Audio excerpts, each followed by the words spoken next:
On the morning of September 11th, 2001, 19 men armed with box cutters directed by a man on dialysis in a cave fortress halfway around the world using a satellite phone and a laptop directed the most sophisticated penetration of the most heavily defended airspace in the world, overpowering the passengers and the military combat-trained pilots on 4 commercial aircraft before flying those planes wildly off course for over an hour without being molested by a single fighter interceptor.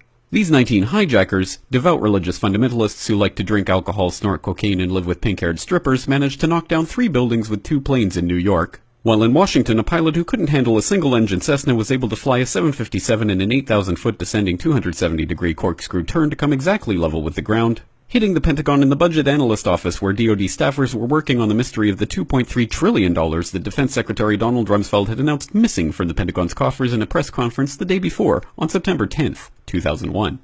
Luckily, the news anchors knew who did it within minutes. Osama bin Laden. The pundits knew within hours. Osama bin Laden. The administration knew within the day. Terrorists who committed these acts and those who harbor them. And the evidence literally fell into the FBI's lap. That a hijacker's passport was found blocks from the World Trade Center crash site, if you can believe that. But for some reason, a bunch of crazy conspiracy theorists demanded an investigation into the greatest attack on American soil in history. That investigation was delayed, underfunded, set up to fail, a conflict of interest, and a cover-up from start to finish.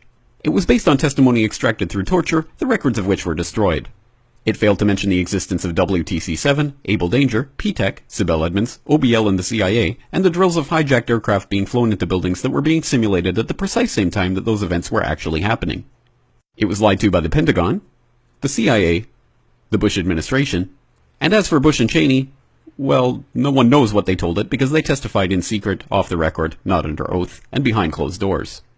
It didn't bother to look at who funded the attacks because that question is ultimately of little practical significance.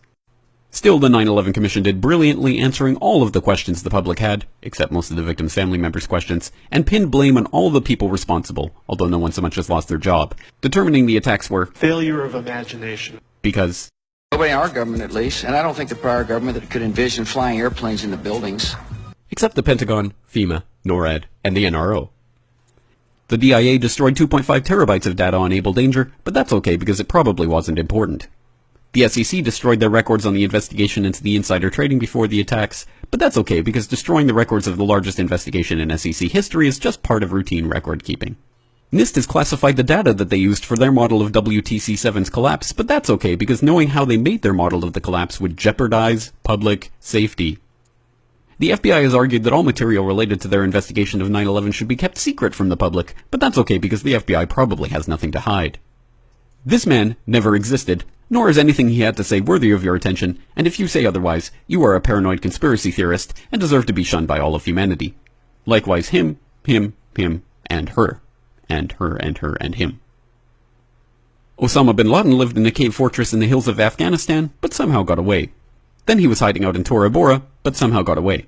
Then he lived in Abbottabad for years, taunting the most comprehensive intelligence dragnet employing the most sophisticated technology in the history of the world for a decade, releasing video after video with complete impunity and getting younger and younger as he did so, before finally being found in a daring SEAL team raid which wasn't recorded on video, in which he didn't resist or use his wife as a human shield, and in which these crack special forces operatives panicked and killed this unarmed man, supposedly the best source of intelligence about those dastardly terrorists on the entire planet.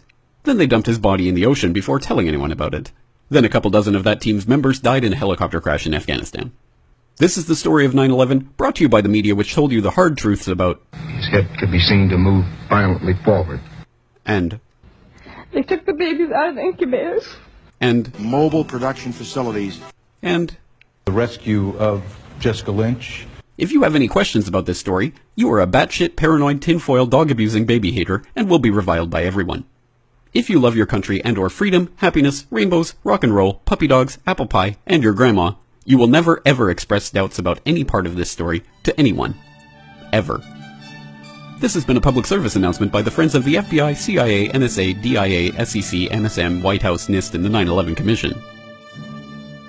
Because ignorance is strength.